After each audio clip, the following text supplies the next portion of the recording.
이제 좀 대담하는 그런 시간을 가지려고 합니다. 제가 목사님 강의할 때 지금 올라오는 댓글들을 좀 봤거든요. 그래서 관련된 이제 질문을 댓글을 제가 종합해서 목사님께 드리도록 하겠습니다. 첫 번째 질문은 부모님들이 신앙교육의 주체로서 해야 되는 것 너무나 당연하고 그게 맞다고 생각합니다. 그런데 부모들은 생업에 너무 바빠서 신앙교육을 온전히 감당하기가 쉽지 않은데 이 부분에 대해서 말씀해 주실 내용이 있으실지 말씀해 주시면 감사하겠습니다. 어, 물론 저희 교회에도 이제 부모님들의 직업이나 상황에 따라서 아이들과 함께 이렇게 지내질 수 있는 그러한 그 시간의 여유가 편차들이 있겠죠. 또 가정에 따라서 그러한 그 아이들에게 해줄 수 있는 그러한 그 혜택이 많이 그 차이들이 좀 있을 수 있겠지만은 문제는 그 외형적으로 어떻게 해줄 수 있느냐, 시간적으로 어떻게 많은 그 분량 부분을 아이들과 함께 공유할 수 있느냐 하는 것보다는 마음의 정성인 것 같습니다. 그리고 그것은 아이들이 얼마든지 그 느낄 수 있는 것 같아요. 그러니까 아버지가 어머니가 너무 바빠서 맞벌이를 하고 힘들게 하루 뭐 이제 7시간 8시간을 근무하는 것이 아니라 더 많은 시간 직장에서 일을 해야 생활할 수 있는 그런 가정이라 할지라도 부모님들이 뭐 주말이라든지 짬짬이 이런 시간이 날 때 최선을 다해서 이 일들을 같이 그 해주는 그런 그 정성, 마음, 거기에 자녀들에게 대한 그 쏟는 그 마음들이 자녀들이 그 느낄 수 있는 거 아닌가 하는 생각이 좀 들거든요. 그리고 이런 부분들은 뭐 얼마든지 교회에서 실례로 이렇게 얘기할 수 있는 것 같아요. 많이 힘들고 어려운 맞벌이 가정이라 할지라도 부모님들과 같이 그 신앙 생활을 잘 감당하는, 또 부모님들 그 일을 위해서 헌신하고 최선을 다해서 그 일을 감당하는 가정들이 지금 많이 있거든요. 그래서 목회자는, 담임 목사는 그러한 그 일들을 이제 주일 예배나 또 부모님 교육을 통해서 그 일들을 잘 독려해 나가는 것이 중요하지 않을까 하는 생각을 합니다. 이런 가정은 어떻게 해야 되고 이런 가정은 어떻게 하고, 그 답은 사실은 없습니다. 그러나 원론과 부모님들이 가져야 하는 그 마음, 그거 하나 같이 공유하면은 좋지 않을까 하는 생각을 해요. 그 제가 아는 어느 가정에 아버님은 안 계시고 어머님이 혼자 그 새벽 일을 나가시는 분이 계셔요.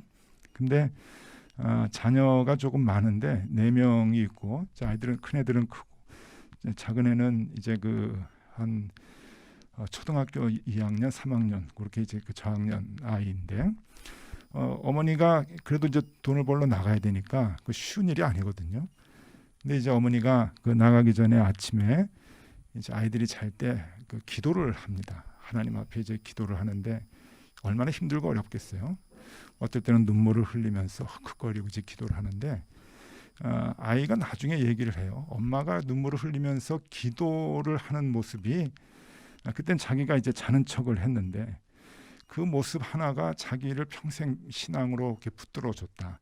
그런 얘기를 이제 나중에 조금 커서 얘기하는 걸 들었어요. 아주 감동적인데 상황은 다 다르지만 그 자녀에 대한 간절한 그 신앙으로 키워오겠다고 하는 그런 그 마음이 저는 다 전달이 된다고 생각을 하고, 부모님의 그 순수한 믿음은 하나님께서 건드려 주신다고 생각을 해요. 믿음이라는 게 뭡니까? 믿음이 자녀들에게 이어지도록 하는 그 순수한 믿음은 자기가 하겠다고 하는 게 아니라 하나님께 맡기는 거잖아요. 그러니까 상황은 어려워도 하나님께 전적으로 이제 맡기는 그 믿음이 있으면은 우리 하나님이 다 해결해 주시지 않을까, 선한 길로 그렇게 보고 있습니다. 예. 네, 귀한 말씀 감사드립니다. 그러니까 부모의 관심인 거죠. 아이들을 향한 신앙적 관심. 그리고 우리가 사실은 아이들을 위해서 작은 노력을 감당해 주는 거죠. 지금 목사님 말씀하신 것처럼 뭐 잠잘 때 기도해 주거나 나갈 때 하나님이 너와 함께 하신다 말 한마디라도, 신앙적 언어를 담고 그 정성을 담는다면 아이들은 충분히 영향을 받죠. 교육 과정을 연구해 보면 명시적 교육 과정도 있고 암묵적인 교육 과정도 있는 거거든요. 명시적 교육 과정은 이제 교육을 정확히 이거 가르쳐 주는 거죠. 그러나 암묵적인 것은 자연스럽게 그냥 습득이 되어지는 것이죠. 명확하게 너 앉아봐. 성경은 이런 거야. 마태복음은 이런 거야. 이런 교육이 아니더라도 삶 속에서 나타나는 것이죠. 말 한마디를 통해, 표정 하나를 통해, 따뜻한 모습을 통해 그것으로 이제 신앙이 전수되는 거기 때문에 너무 어렵게 생각하지 않으셨으면 좋겠습니다.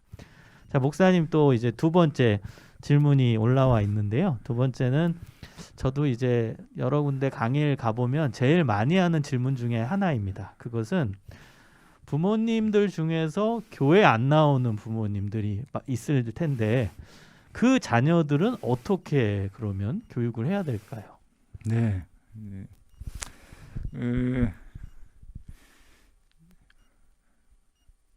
어렵습니다.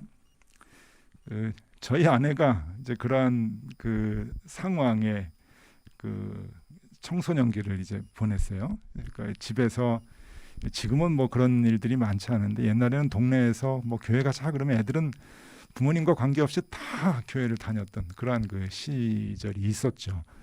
지금은 부모님들하고 차를 타고 자기네 교회에 이제 가서 예배 드리면은 예배 시간 끝날 때 부모님들이 차를 태워가지고 바로바로 이제 돌아오고 그래서 교회 학교가 뭐 분반 공부가 끝나면은 아이들이 남아 있지는 않습니다 교회에. 근데 예전엔 동네 애들이 이제 다 모였는데 저희 아내는 이제 그런 상황에서 예수를 믿게 됐고 그리고 예수님을 알게 되고 그래서 저희 아내가 부모님을 위해서 이제 기도를 하게 되고 또 하나님이 어떻게 그 가정사를 움직여 주셔서 할머니가 믿게 되고 할머니가 돌아가시면서 저희 장인어른 장모님에게 예수를 믿어라.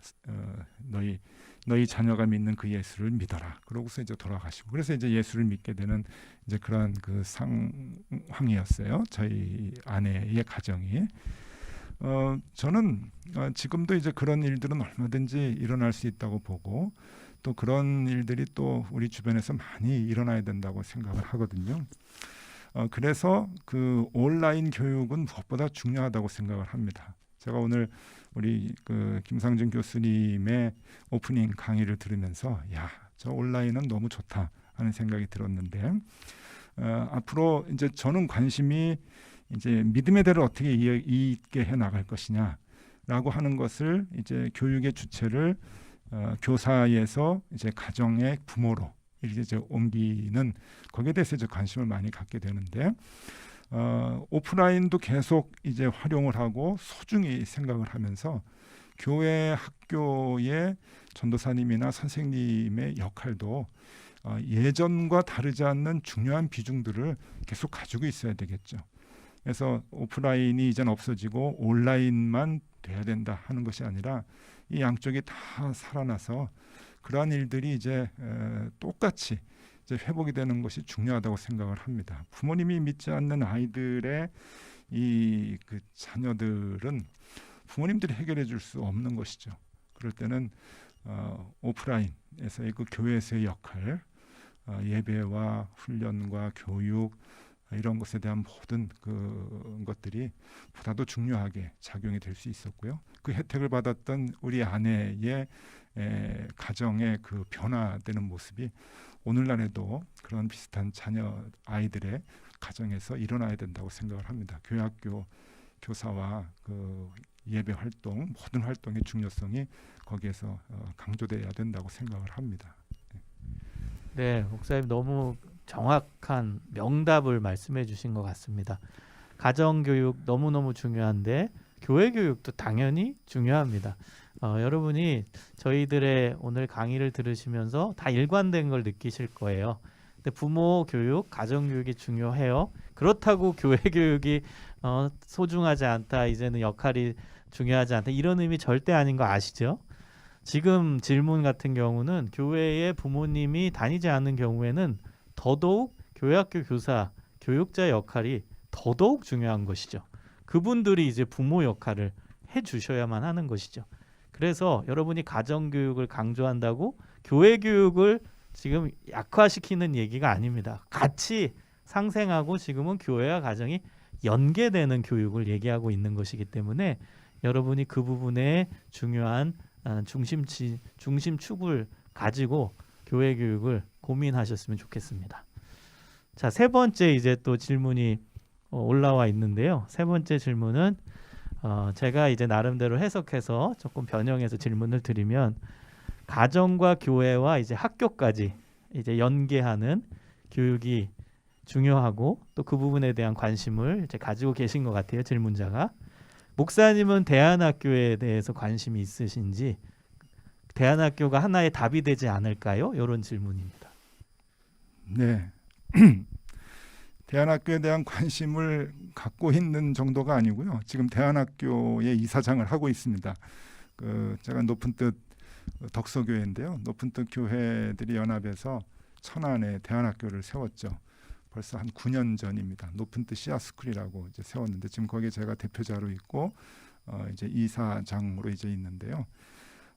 대안학교 거기서 신앙교육을 시키는 것 굉장히 저는 소중하다고 생각을 하고요.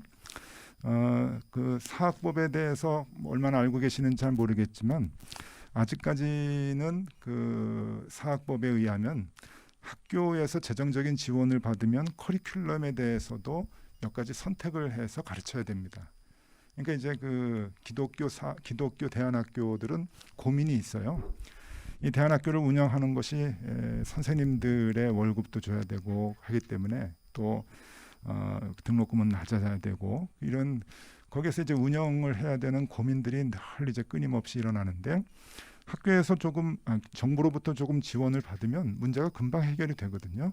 그런데 커리큘럼에 대한 제한까지 받아요. 그러니까 여기에 대한 고민과 갈등을 이제 많이 합니다.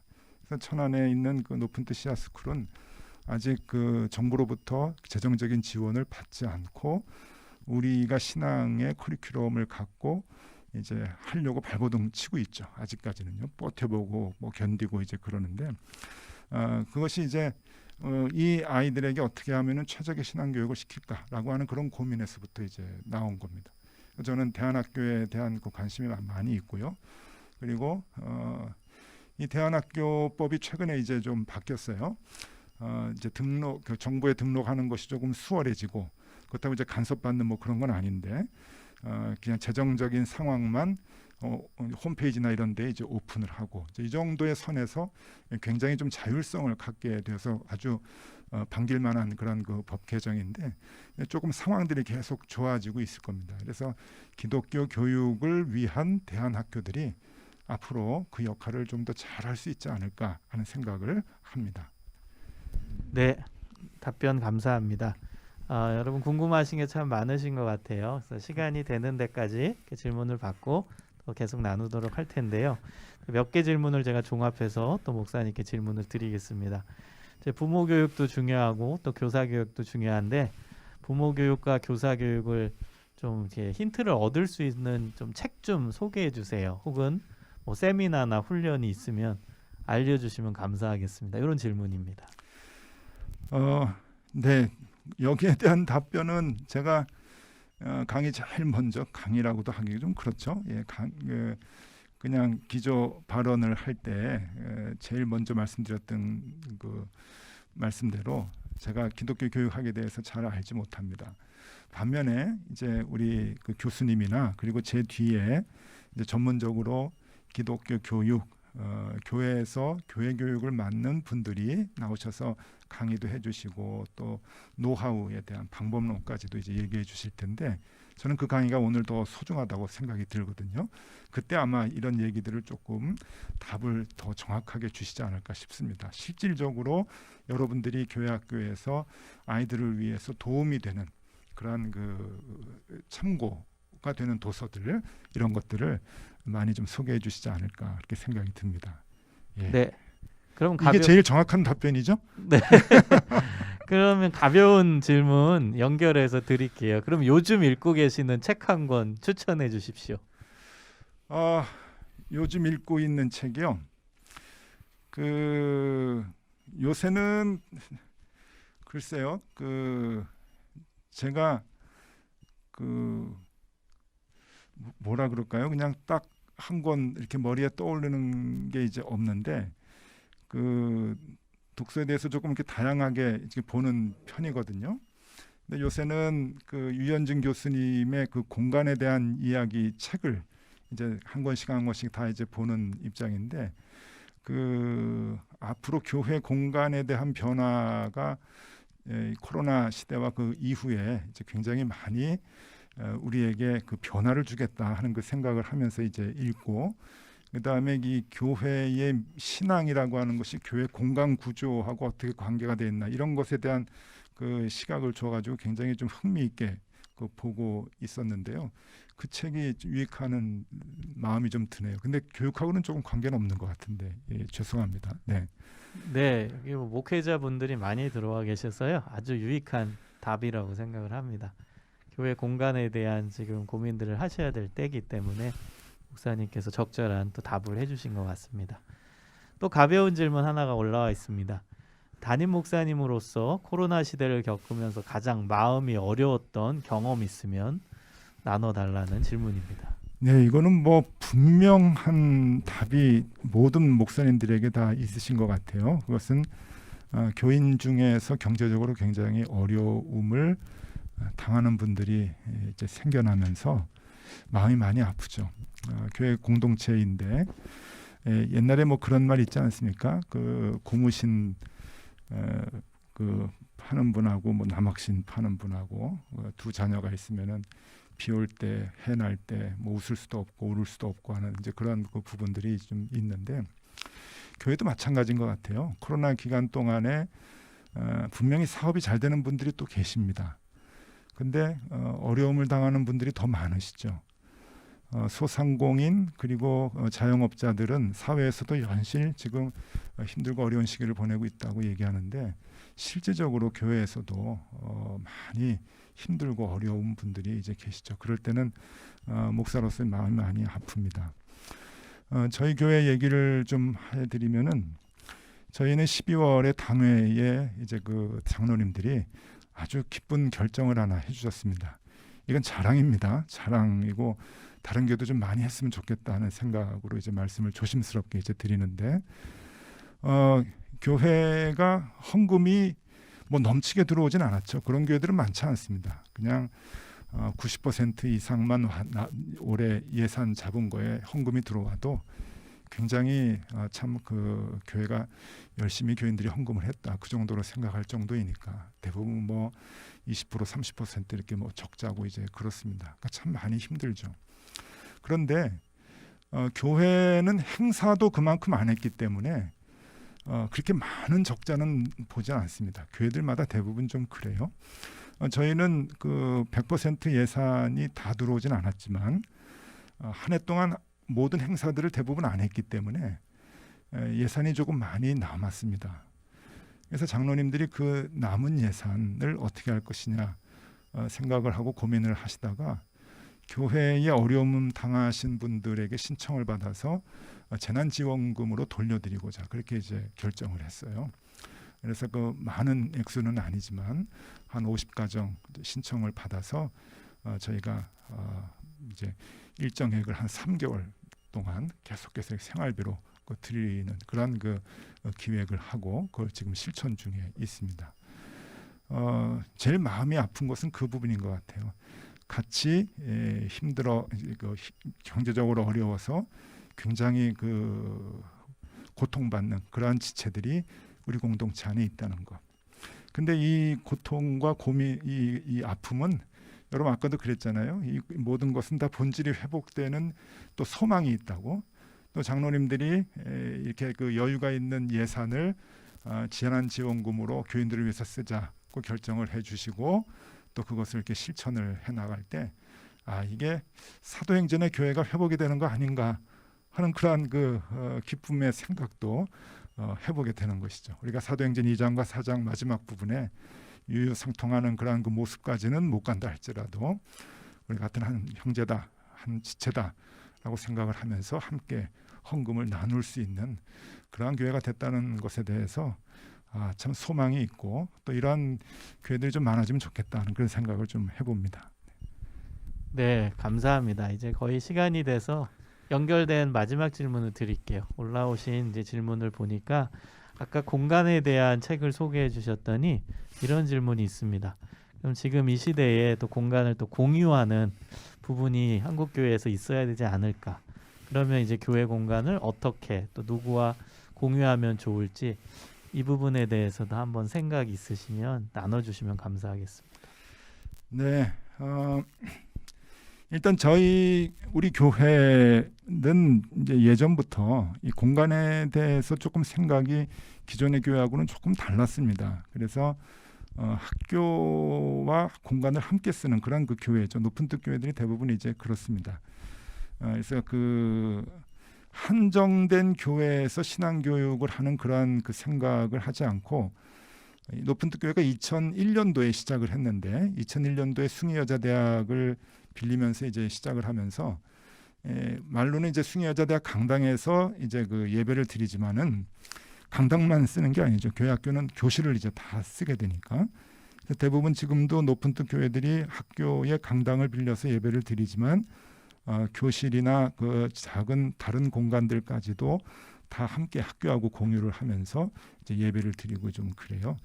지금은 이제 코로나 시대 때문에 요게 잠깐 이제 좀 멈추고 또 학교의 코로나에 대한 그 민감함 때문에 조금 더 조심스럽게 다른 교회에 비해서 온라인 예배의 기간이 훨씬 더 저희들이 좀 길기는 하지만은 그래도 이런 게 이제 공간에 대한 해결 중에 하나가 아닌가 하는 생각이 듭니다. 그러니까 공간을 쉐어하는 거죠.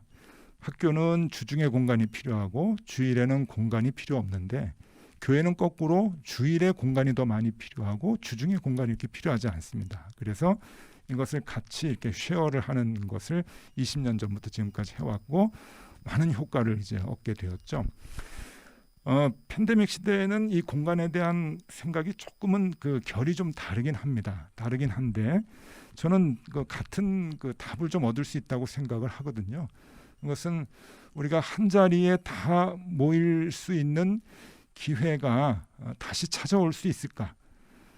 저희 교회도 유년부가 다 모여서 예배드리지 못해서 1부, 2부 이렇게 나누고 소년부도 1부, 2부 이렇게 나눠서 교실을 쓰고 있는데 이 아이들이 그렇게 다 같이 모여서 예배를 드릴 수 있을까 할 때 조금 생각이 조금 부정적이에요. 그리고 전문가들은 예전같이 그러니까 코로나 시대가 오기 전에 모습으로 회복되기까지는 한 4, 5년 정도가 걸릴 것이다라고 하는 게 전문가들의 예측입니다.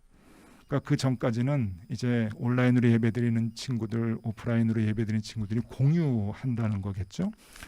이럴 때 우리가 그 교회 학교에서 쓰던 그런 그 공간들에 대한 그 배치라든지 시간이라든지 이런 것들에 대한 그 생각이 다시금 그 재고가 돼야 되지 않는가 하는 생각이 좀 들고요. 여기에 대한 뭐 담임 목사의 생각은 저는 뭐 보편적인 교회의 공간을 쓰고 있는 목사하고는 좀 많이 다른 입장에서 목회를 하기 때문에 일반 교회에서의 공간적인 그 생각은 저는 뭐 하지는 못하지만은 저희들은 더 많은 공간을 확대하는 일들은 이제는 멈춰야 되겠다. 이 생각만 해도 교회는 조금 많이 더 그 질적으로 성장할 수 있지 않을까 생각이 들거든요. 그동안은 뭘 조금만 모인다 그러면 공간이 또 필요하면 공간을 확보하고 또 차를 가져오니까 주차장을 또 확보하고 해서 자꾸 확보하려고 하는 그런 생각을 했다고 한다면은 코로나 시대와 그 코로나 이후의 시대는 이제는 그 공간에 대한 확대 자체를 다시금 제고하고 이제는 있는 공간을 가지고 활용하는 그 마음가짐으로의 전환 그것만 있어도 교회가 더 예산을 좋은 곳에 교회 교육에 많이 좀 투자할 수 있지 않을까 하는 그 정도 생각. 예. 전문가가 아니기 때문에 그냥 그 정도 마인드를 갖고 목회하면 좋지 않을까 하는 생각이 듭니다. 네, 목사님 감사합니다. 오늘 다양한 교회 교육에서 시작해서 교회 공간을 어떻게 공유할 것인가까지 다양한 주제의 이야기를 나눠주셔서 진심으로 감사를 드립니다. 목사님 마지막으로 딱 한 말씀만 남겨주시고 또 강의 마무리하도록 하겠습니다. 네, 여러분 만나 뵙게 돼서 너무 반갑고요.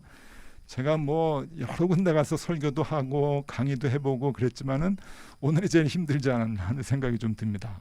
여기 번개탄 TV 굉장하고요. 또 여러분들의 열기도 대단한데 참 많이 이렇게 여기서 강의하는 것이 떨릴 정도로 그렇게 이제 힘들고 그러네요. 근데 여러분들 만나 뵙게 돼서 너무 반갑고요. 여러분 이 코로나 시기는 위기가 아니고 기회입니다. 여러분 다양하게 시도해 보시고 여러분들에게 맞는 하나님이 주시는 좋은 그 방법들이 분명히 있을 겁니다. 그 방법들을 찾아서 이렇게 많이 그 발전시켜서 좋은 교회를 만들어 나가시면 좋겠습니다. 감사합니다. 네, 목사님 감사합니다. 우리 큰 박수로 감사의 인사드리겠습니다. 감사합니다, 목사님. 네, 감사합니다.